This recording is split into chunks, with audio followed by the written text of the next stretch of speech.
নমস্কার বন্ধুরা, welcome to my channel serial update with Nandita.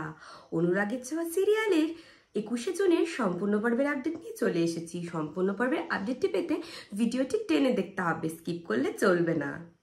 তো ইরা এদিকে খুব মন খারাপ করে, বলে আমার তো সময় বেশি দিন আর নেই, আমার হাতে বেশি সময় নেই, সেই তো আমাকে চলে যেতে হবে। আসলে সূর্য আমাকে অনেক ভালোবেসেছিলেন, আগলে রেখেছিলেন, আর পালিয়ে বা আমি কোথায় যাব, সেই তো আমাকে মৃত্যুর কাছে ধরা দিতে হবে। এই শুনে সবাই একটু দুঃখ প্রকাশ করে, কিন্তু দীপার মনে একটু সন্দেহ জাগে। তারপরে ইরা বলে, তাই আমি ভেবেছিলাম যে জিনিসগুলোকে খুঁজে ওদেরকে দিয়ে বিপদের হাত থেকে এই পরিবারকে আমি রক্ষা করে যাব, সে উনি আমাকে চিনতে পারুক আর না পারুক।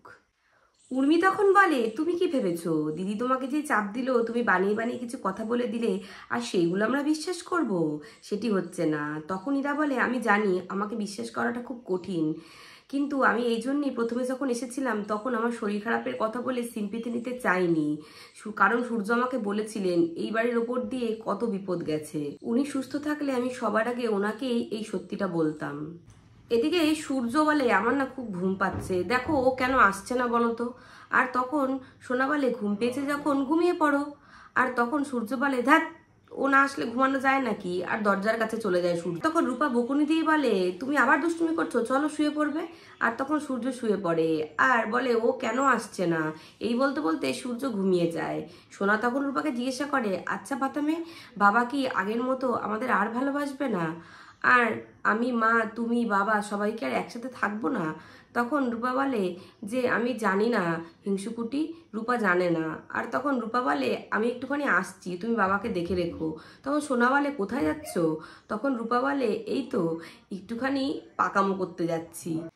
ইরা দিবাকে বলে যে, দিদি আমি তো বেশি দিন নেই, ততদিন নয় সূর্য আমার কাছেই থাকলো, আর আমি চলে গেলে তুমি না হয় তোমার অধিকার বুঝে নিও। দীপা তখন বলে, আমি ছিনিয়ে না আর খেলায় মত্ত নই, আর আমি চাইও না তোমার থেকে আলাদা করতে ওনাকে, এমন কোনো জেদও আমার নেই। উনি যদি সুস্থ হয়ে যেটা চাইবেন সেটাই হবে, উনি যদি চান যে তোমরা সুখে সংসার করো তাই সই। তখন ইরা বলে, ততদিন যে সময় হবে না আমার, আমার যে ডাক চলে এসেছে। অনুজা তখন বলে যে, তুমি আগে কেন বলোনি ইরা এই কথাগুলো আমাদের, আর আমরা অতটা অমানুষ নয় যে এই কথাগুলো জানার পরও তোমাকে এই বাড়ি থেকে বের করে দেব। আমরা তো সবাই জানি যে তোমার সাথে সূর্যের বিয়ে হয়েছিল। অনুজা প্রতীককে বলে, প্রতীক আমি চাই ইরা এই বাড়িতে সূর্যের স্ত্রীর পরিচয়ে থাকুক। অনুজা তখন বলে, তোমরা চুপ করে আছো কেন, এরপরেও কি তোমরা ওকে চলে যেতে বলবে? দাঁড়াও, আমি দাদা দিদি ভাইকে সব কথাগুলো বলি, একটা কল করে আসি। ইরা দীপাকে জিজ্ঞাসা করে, দিদি তুমি আমাকে বিশ্বাস করেছো তো? প্রতীক তখন পাশ থেকে বলে, না এখন অবধি বিশ্বাস করতে পারছি না। ইরা তখন বলে, মানে? তখন উর্মি বলে, এরকম রিপোর্ট আমরা আগে অনেক দেখেছি, একটা ভুল রিপোর্ট একটা মানুষকে বিশ্বাস করে রেখেছিল বছরের পর বছর যে সে বাবা হতে পারবে না, তাহলে আমরা ওর কথা কি করে বিশ্বাস করি? তখন ইরা বলে, এই কারণেই আমি ডাক্তারের কাছে যাওয়ার খবরটা কাউকে দিইনি। দীপা ইরাকে বলে যে, আমি তোমাকে বিশ্বাস করি, আমি তোমার সাথে অধিকারের লড়াইয়ে কোনোদিনই নামবো না, কিন্তু তোমার কাছে আমার একটাই অনুরোধ, তুমি ডাক্তারবাবুকে কোনো বিপদে ফেলো না, ওনাকে সুস্থ রেখো। ইরা তখন দীপাকে বলে যে, তুমি এসব কি বলছো দিদি? তোমার মনে হয় আমার মতো অভাগী তার স্বামীর কোনো ক্ষতি করতে পারে? যে আমাকে সিঁদুর পরিয়েছে তার কি আমি কোনো ক্ষতি করতে পারি? দীপা তখন ইরাকে বলে, ইরা তুমি ডাক্তারবাবুর ঘরে যাও, বাচ্চারা ওখানে একা রয়েছে। তখন ইরা বলে, তুমিও চলো। তখন দীপা বলে, না আমার ভালো লাগছে না, আমি রেস্ট নেব। এই বলে উর্মি, প্রতীক, দীপা ওখান থেকে বেরিয়ে যায়। ওরা চলে যেতে ইরা চোখের জল মুছে ফেলে আর হেসে বলে, ওয়েল ডান ইরা, সবকিছু প্ল্যান মাফিক হচ্ছে, আর বাকিটাও হবে। রূপা সবকিছু শোনে আড়াল থেকে, আর শুনে চলে আসে ঘরে। সোনা জিজ্ঞাসা করে, কি হয়েছে পাতামে? আর তখন রূপা বলে, আচ্ছা তোমার আমার এই বাড়িটা তো তোমার আমার, তাই না? তখন সোনা বলে, হ্যাঁ এটা তো আমাদেরই বাড়ি। তখন রূপা বলে, হ্যাঁ এটা তো আমাদেরই বাড়ি, মাকে আমরা কোথাও যেতে দেবো না, সোনা রূপার বাড়ি মানে তো মায়েরও বাড়ি। আর তখনই সূর্য নড়ে ওঠে, আর সোনা গিয়ে সূর্যকে আবার ঘুম পাড়িয়ে দেয়, আর বলে যে, বাবাও না আমাকে এরম করেই ঘুম পাড়াতো আমি যখন নড়ে উঠতাম। আর তখন রূপা বলে যে, এবার আর মাকে আমরা এখান থেকে কোথাও যেতে দেবো না, এখানেই থাকবে মা। এদিকে দীপা নেমে আসে, সকাল হয়ে যায়।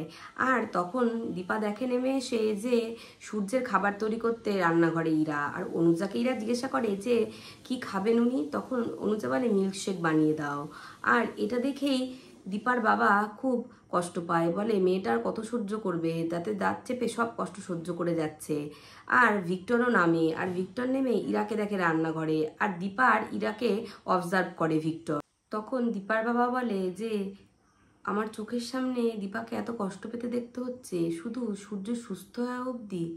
হে ভগবান, এ আমায় তুমি কেমন দিন দিলে। ভিক্টর তখন মনে মনে বলে যে ওই দিন ওই কেবিনে ইরার চেহারা, আর এইখানে রান্নাঘরে ইরার চেহারা, সবকিছু যেন আমার গুলিয়ে পাক হয়ে যাচ্ছে। কি চায় ও? আর তখনই ইরা মিল্কশেক নিয়ে বাচ্চাদের জন্য সূর্যের জন্য বেরিয়ে আসে। ইরা এসে বলে মিল্কশেক হাজির। আর তখন সূর্য বলে যে আমি খাবো না। সূর্যকে বলে যে খেয়ে নিন না, এই নিন। আর তখন সূর্য চিৎকার করে ওঠে, বললাম না আমি খাবো না, বলে কাচের গ্লাসটা ইরার হাত থেকে ধাক্কা মেরে ফেলে। আর তখনই দীপা বলে ওঠে যে ডাক্তারবাবু আপনি গ্লাসটা ফেললেন কেন? তখন দীপাকে দেখে সূর্য এগিয়ে আসে আর বলে তুমি কোথায় গেছিলে? তুমি কেন শুধু আমাকে ঘুম পাড়িয়ে দিয়ে চলে যাও? তুমি আগে আমাকে কথা দাও যে তুমি আমাকে ছেড়ে কোথাও যাবে না, তারপর আমি তোমার সব কথা শুনবো। তখন দীপা বলে আচ্ছা আমি কোথাও যাবো না, আমি কথা দিচ্ছি। তখন অনুজা বলে ওঠে সূর্য এরকম করলে কি করে হবে বলো তো? আর দীপা তুমি তো একটু ইরাকে সাহায্য করতে পারো, তুমি তো একটু ইরাকে গাইড করতে পারো। আর তখন উর্মি বলে দিদি কেন করতে যাবে? আর অনুজা তখন বলে তার কারণ সূর্যের মনটা দীপা খুব ভালো বোঝে। তখন অজয়বাবু বলে যে সে তো আপনিও ভালো বোঝেন। তখন অনুজা বলে মানে? তখন অজয়বাবু বলে মা কাকিমারা তো সব একই হয়, ছেলে মেয়ের মন বুঝতে পারে, তাই বললাম আর কি। আর উর্মি তখন বলে দিদি বা কেন আগ বাড়িয়ে সব কিছু করতে যাবে? দিদি কেন করবে? অনুজা তখন বলে তোমরাই বা এমন কেন করছো? তোমরা তো জানো এরা অসুস্থ। তখন উর্মি বলে তাতে আমরা কি করব? এরা অসুস্থতা কি দিদি ডেকে এনেছে? ইরা তখন বলে যে আমি কোনো অধিকার চাই না, আমি আর বেশি দিন থাকবো না এই বাড়িতে। তখন উর্মি এসে বলে এক মিনিট ইরা, তুমি এই বাড়িতে থাকবে কি থাকবে না, তোমার অধিকার লাগবে কি লাগবে না সেটা ঠিক করবেন মা, উনি আসুন। তখন প্রতীক বলে সেটা হয়তো আর সম্ভব না। অজয়বাবু বলে কি বলছেন আপনি? প্রতীক বলে বৌদি বাড়ি ছেড়ে চলে গেছে। আর দীপা বলে কোথায় গেছেন মা? প্রতীক এসে অজয়বাবুকে চিঠিটা দেয়। অজয়বাবু চিঠিটা পড়ে। চিঠিতে লেখা থাকে যে আমি নিজের মধ্যে খুব দ্বন্দ্বে আছি।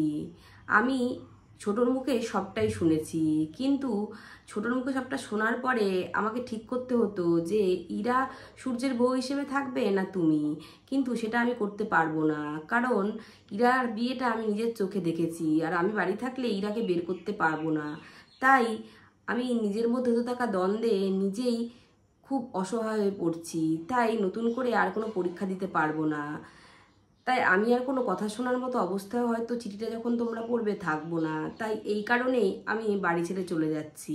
আর এটাও বলে, আর এটাও চিঠিতে লিখে চায় লাবণ্য যে আমি জানি যেই যা বলুক তুমি আমার কথার অমর্যাদা করবে না, তাই আমার পরে এই সংসারের দায়িত্ব তোমার।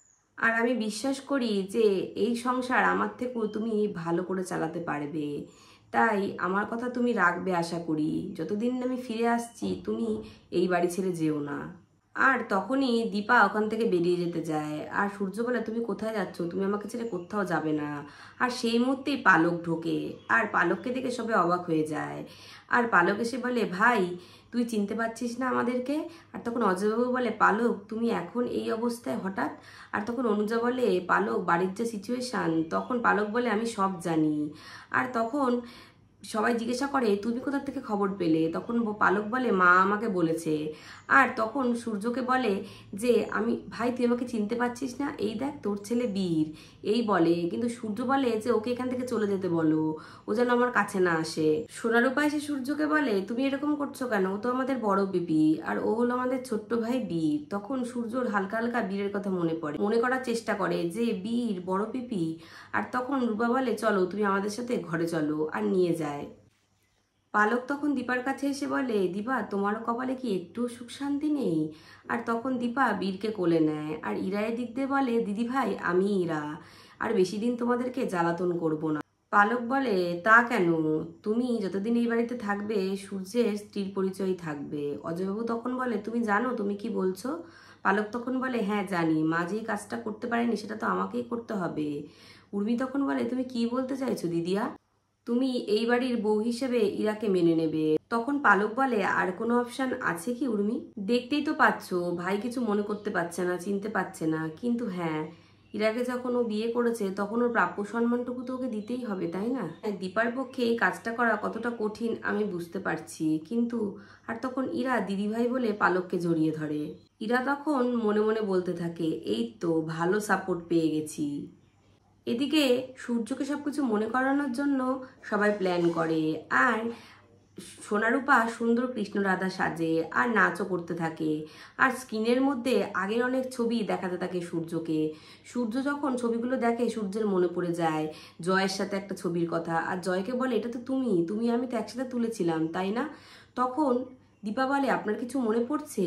আর ইরা তো ভয় পেয়ে যায়, আর ইরা মনে মনে বলে, না এত তাড়াতাড়ি তোমার সবকিছু মনে পড়লে হবে না, তোমার মনে পড়তে পারে না। তো বন্ধুরা, আজকের ভিডিওটা এই অবধি। অনুরাগের ছোঁয়ার আগাম আপডেট শুনতে অবশ্যই কিন্তু আমার চ্যানেলটাকে সাবস্ক্রাইব করে পাশে থাকতে হবে। Thank you so much for watching. Tata.